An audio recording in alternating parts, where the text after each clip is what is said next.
الله والله والله والله نحمده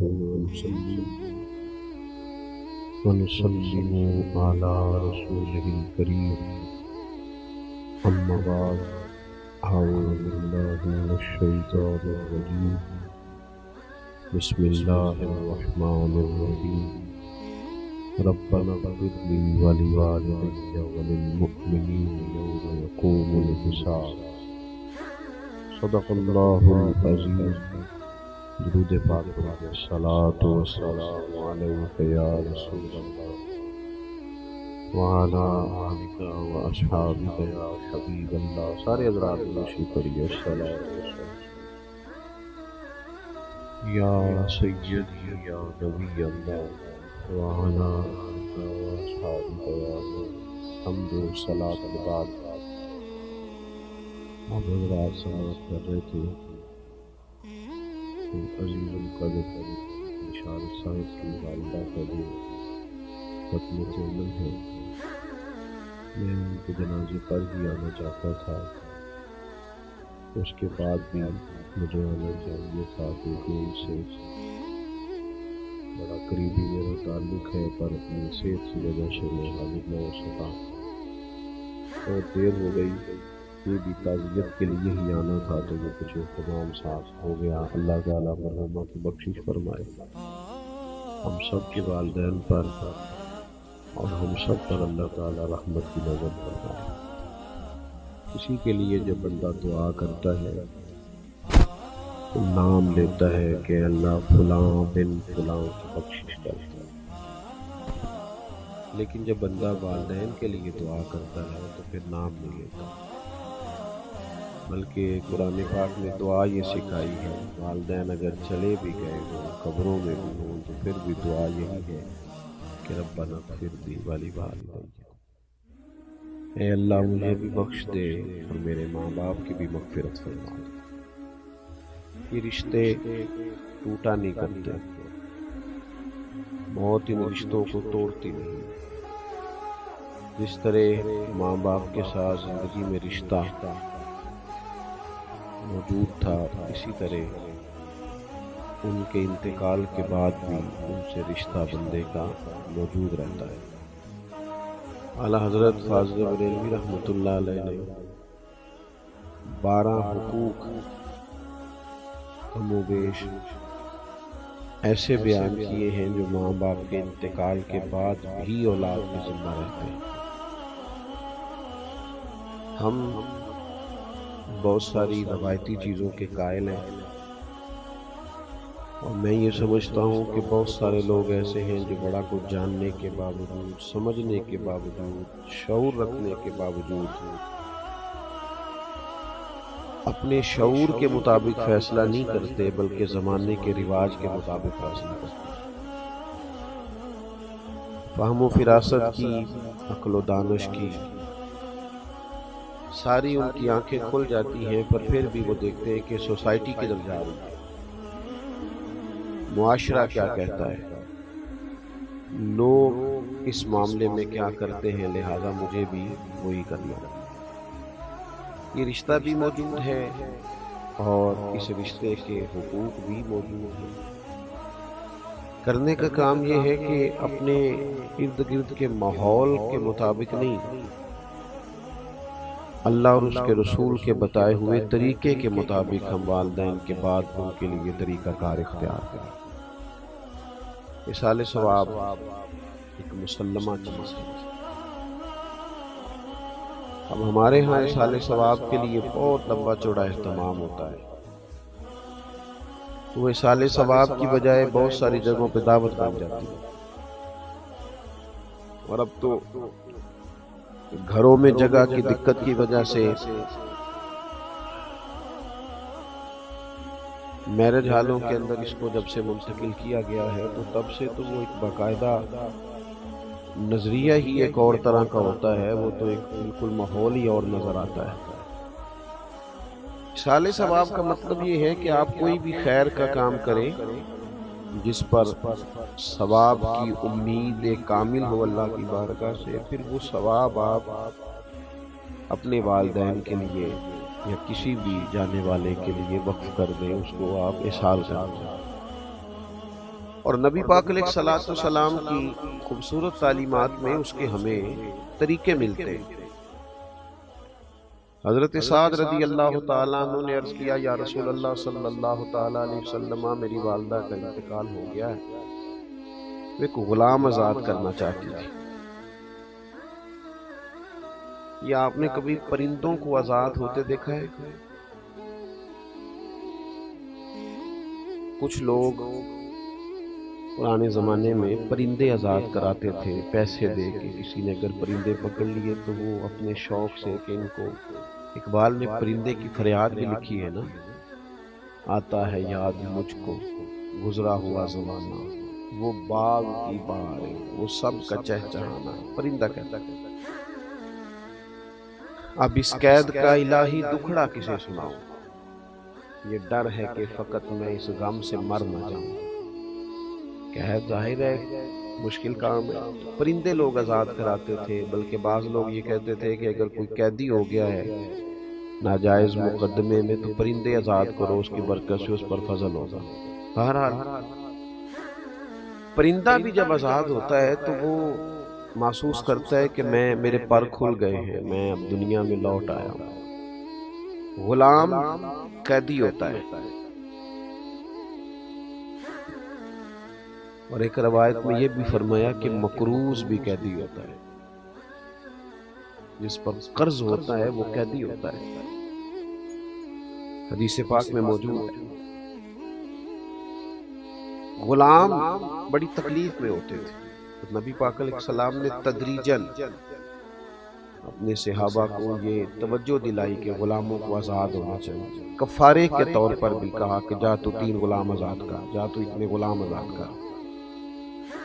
تو حضرت سعد نے عرض کی کہ والدہ انتقال کر گئی، ایک کو ذرا کم ہو رہا، والدہ چلی گئی ہیں، وہ ایک غلام آزاد کرنا چاہتی تھی، ایک شخص کو آزادی دینا چاہتی تھی، اپنے پیسے، یعنی خریدا جاتا تھا غلام کو، تو وہ جس نے خریدا ہے اس کو پیسے دے کے اس کو آزاد کرنا چاہتی تھی۔ تو یا رسول اللہ صلی اللہ علیہ وسلم، اگر میں اپنی اماں کی طرف سے وہ غلام آزاد کر دوں تو میری ماں کو اس کا اجر ہوگا؟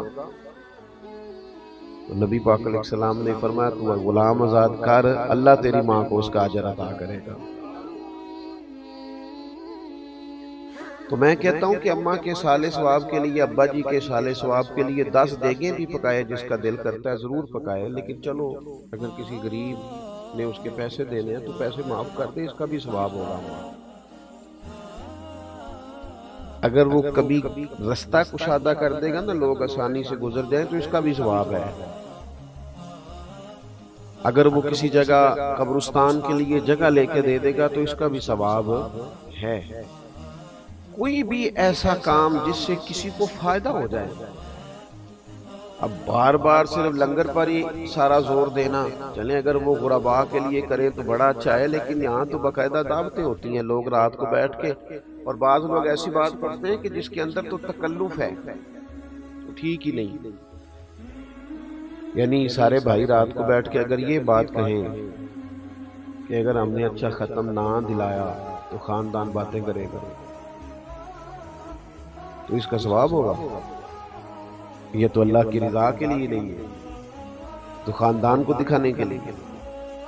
تو بہترین طریقہ اختیار کیا جائے ایصال ثواب کا، بہترین، جس چیز کی حاجت ہو، جس چیز کی ضرورت ہو۔ ہمارے ہاں جناب وہی ساری دعوتیں، وہی سارے مرحلے، وہی میں نے کہا شروع میں کہ ہمارے شعور کی آنکھیں کھل جاتی ہیں، پر فیصلہ ہم برادری کے اصول پر کرتے ہیں، پتہ ہمیں ہوتا ہے، پر چلتے قبیلے کے طریقے کے مطابق ہے، اس سے باہر نکلیں۔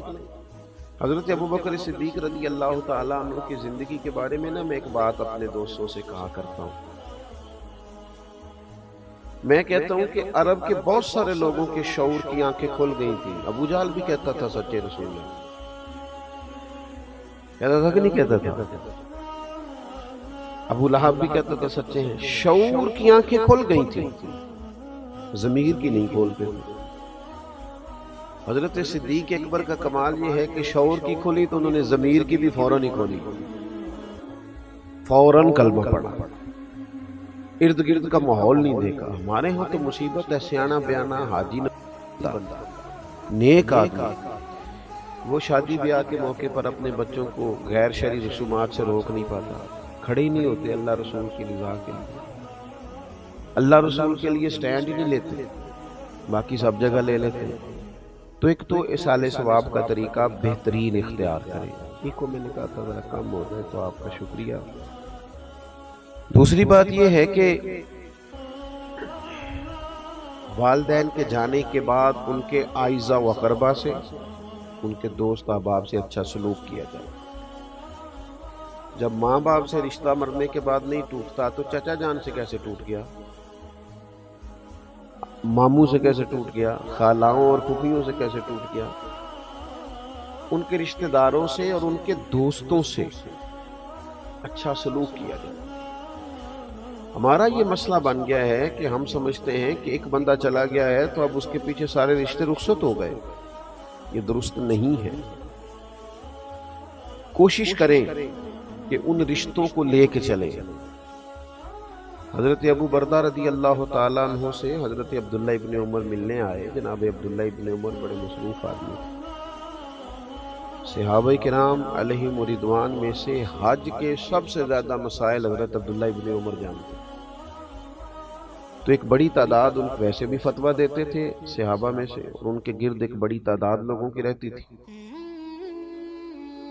تو حضرت ابو بردہ سے جب وہ ملنے گئے تو وہ بڑے حیران ہوئے کہ آپ ایک مصروف آدمی ہیں، میرے پاس کیسے آ گئے؟ تو فرمانے لگے اس لیے آیا ہوں کہ آپ کے والد میرے والد جناب عمر کے دوست تھے.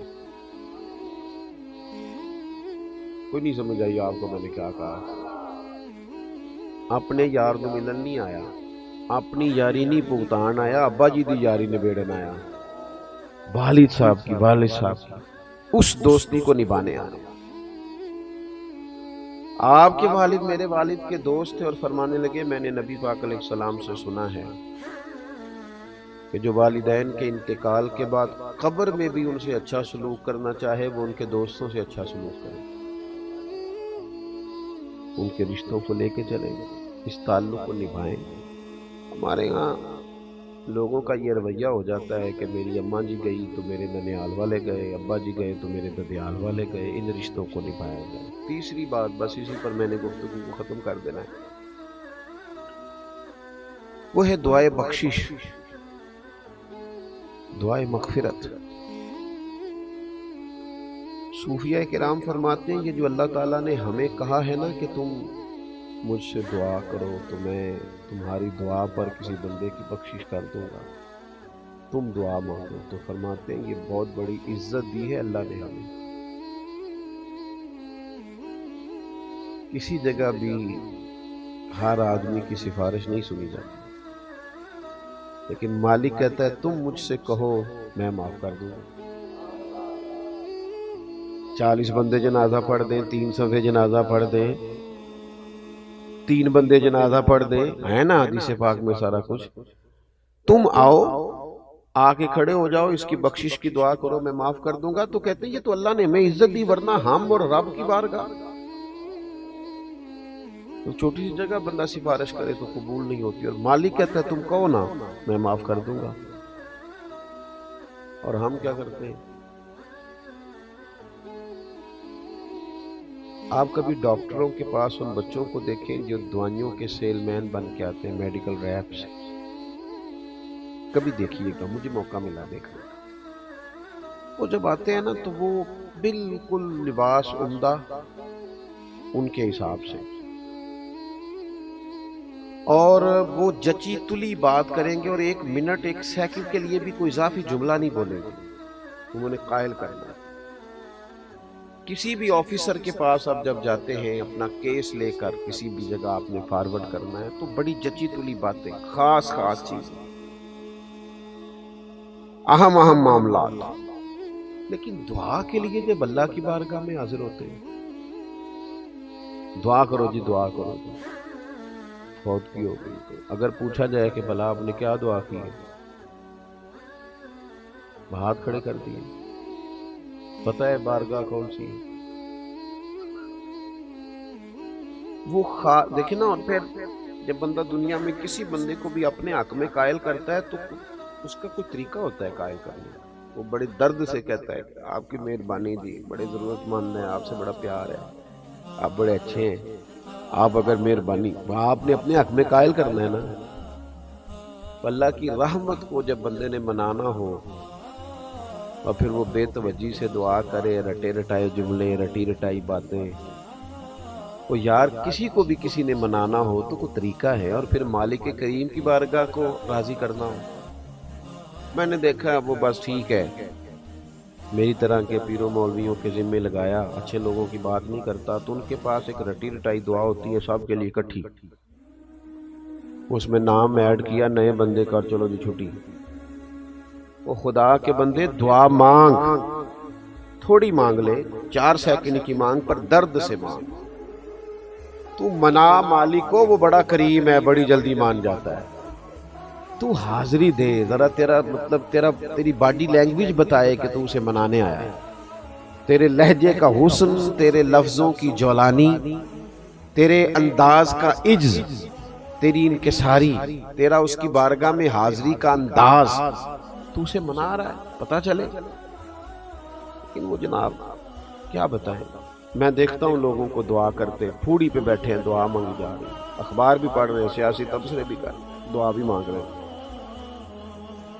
اور پھر اس کے بعد کہانیاں بھی رات کو سنائی جاتی ہیں، بڑے تعلقات نے دی، اللہ کا فضل ہے جی، 15 دن ہو گئے ہیں بیٹھے، لوگ آئی جا رہے ہیں. بھئی وہی آنا جانا تو کوئی کمال نہیں ہے. آپ تو کسی کی دعا کے لیے بیٹھے ہیں، یہ بتائیں کہ آپ نے کس درد سے مانگا. آپ کو پتہ ہے حضور نے فرمایا قبر میں جو بندہ ہے وہ اس طرح ہے جس طرح کوئی دریا میں ڈوبنے والا. اس بات کی شدت کو ملاحظہ کریں. وہ اس طرح ہے جس طرح دریا میں کوئی ڈوب رہا ہوتا ہے. حضور فرماتے ہیں وہ انتظار کرتا ہے کہ کوئی میرے لیے دعا کر دے، بھائی کر دے، بیٹا کر دے، ماں کر دے، رشتہ دار کر دے، کوئی کر دے. وہ منتظر ہے کہ کوئی میرے لیے دعا کرے. تو وہ تو دریا میں ڈوب رہا ہے، آزمائش میں ہے، اور یہاں جناب موقع ملنے کے باوجود دعا نہیں ہو رہی. خوب دعا کی جائے، درد سے دعا کی جائے، جانے والے کے لیے اللہ کی بارگاہ میں عرض کیا جائے، کوشش کی جائے. اللہ بڑا مہربان ہے، جب بندے دعا کرتے ہیں تو وہ رحمت فرماتا ہے. اور دعا کی جائے تو وہ ایک بزرگ تھے، تو وہ کہا کرتے تھے مجھے دعا مانگنے کا طریقہ میری بیوی نے سکھایا. کس نے؟ پریشان ہو گئے آپ سارے، مشکل بات کر دی میں نے. اللہ تعالیٰ آپ کو جزائے خیر دے، خیر جہاں سے بھی ملے سیکھنی چاہیے. اللہ آپ کو سلامت رکھے. تو بیوی کے بارے میں تو ویسے ہی کہتے رہتے ہیں بہت سارے لوگ کہ تینوں سکھاندی ہے. تو بھئی یہ تو مطلب ویسے ہی ایک بات بڑی پڑھی لکھی ہے اور بڑی ضرب المثل ہے، تو آپ پریشان کیوں ہو گئے؟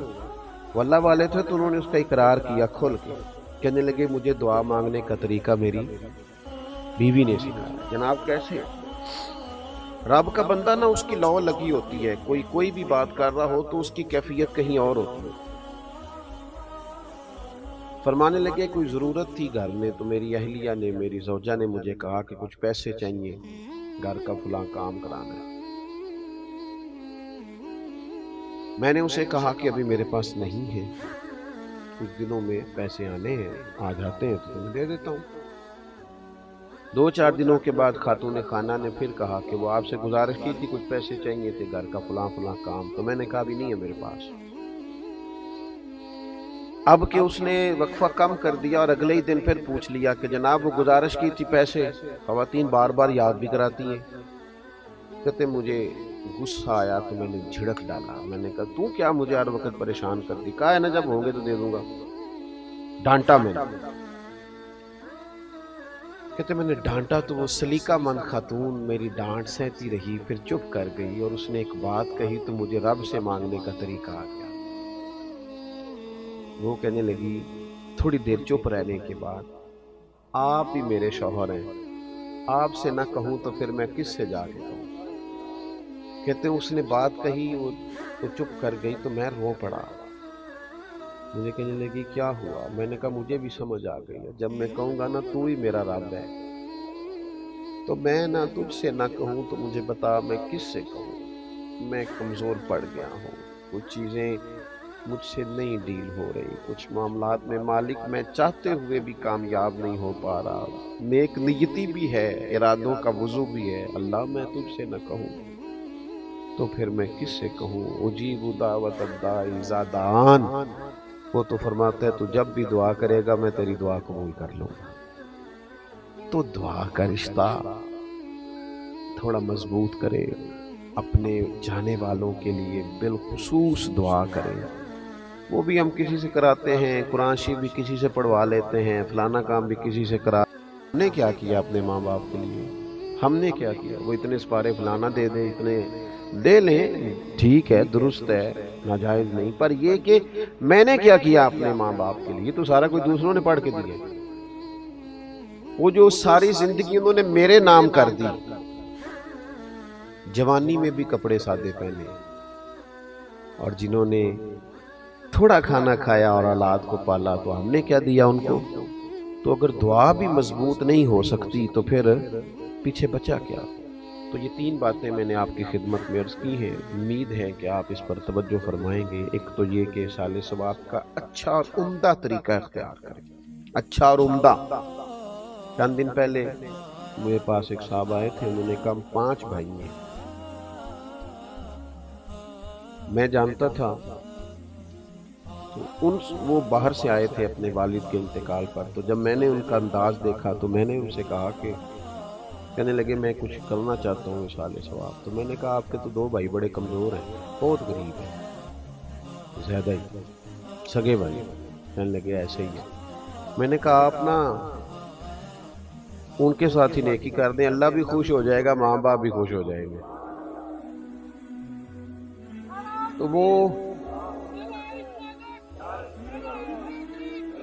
تو وہ مجھے کہنے لگے کہ مطلب یہ، میں نے انہیں کہا کہ یہ حوالہ میں آپ کو دکھاتا ہوں کہ حضرت ابو طلحہ رضی اللہ تعالیٰ عنہ نے جب اپنا باغ پیش کرنا چاہا تھا تو نبی پاک نے کہا تھا اپنے رشتہ داروں میں بانٹ دیں۔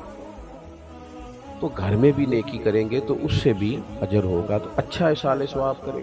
اور دوسرا، والدین کے جو رشتے ہیں، جو ان کی دوستیاں ہیں، ان کو نبھانے کی کوشش کرو۔ تیسرا، دعا ذرا ذوق والی، ذرا درد والی، ذرا مزے والی۔ میں تو کہتا ہوں ہر کام میں لطف لے کے نا، ہمارے ہاں محفلیں ہوتی ہیں، جلسے ہوتے ہیں، کچھ بھی، جب تک آپ اس میں پورے ذوق میں نہیں نا، پورے لطف میں نہیں، وہ بھی نا، دین کی چیزیں بھی بعض اوقات دنیا محسوس ہو، وہ جب تک آپ پر طاری ہوگی تو آپ کو مزہ دے گی، روحانی طور پر مضبوطی آئے گی۔ اللہ کی بارگاہ میں دعا ہے اللہ مرحومہ کی بخشش فرمائے، ہمارے حال پہ رحم فرمائے۔ قاری فیاض صاحب ختم شریف پڑھیں گے۔ الحمدللہ رب العالمین والصلاة والسلام علی سید الانبیاء والمرسلین، ربنا آتنا فی الدنیا حسنۃ وفی الآخرۃ حسنۃ وقنا عذاب النار۔ مالک کریم، جو کلمات خیر اصالِ ثواب کی نیت سے پڑھے گئے ہیں اپنی بارگاہ رحمت میں قبول فرما۔ اس تمام کا اجر و ثواب نبی اکرم نور مجسم شفیع معظم صلی اللہ تعالی علیہ وسلم کی بارگاہ عالی مرتبت میں ہدیتاً تحفتاً نذرانتاً پیش کرتے ہیں، اپنے فضل و کرم سے قبول فرما۔ حضور سید عالم علیہ السلام کا وسیلہ پاک تمام انبیاء کرام علیہم السلام، صحابہ کرام علیہم رضوان، اہل بیت اطہار علیہم رضوان، تابعین، تبع تابعین، علماء، محدثین، مفسرین، ائمہ مجتہدین، سلاسل طریقت کے تمام بزرگان دین کی بارگاہوں میں پیش ہے، اللہ قبول فرما۔ ہم جتنے یہاں حاضر ہوئے ہیں، ہمارے خیش و اقارب، چھوٹے بڑے بوڑھے، جو لوگ دنیا سے چلے گئے، مالک سب کی بخشش و مغفرت فرما۔ ہمارے بھائی بشارت صاحب کی والدہ مرحومہ تیری بندی تیری بارگاہ میں پہنچ گئی، اللہ ان کے ساتھ رحمت والا سلوک فرما، فضل والا سلوک فرما، درگزر والا فیصلہ فرما۔ اس تمام کا ثواب ان کی روح کو پیش کرتے ہیں، مالک اپنے فضل سے قبول فرما، ان کی آخرت کی منازل کو آسان فرما۔ انسان ہونے کے ناطے جہاں جہاں بھول گئیں، اپنے فضل سے انہیں معاف فرما دے۔ دامے درمے قدمے سخنے چھوٹی بڑی جتنی نیکی انہوں نے زندگی میں کی ہے، وہ ساری نیکیاں قبول فرما لے۔ ان کی چھوٹی نیکیاں بڑی کر کے ان کے لیے ذخیرہ آخرت بنا دے۔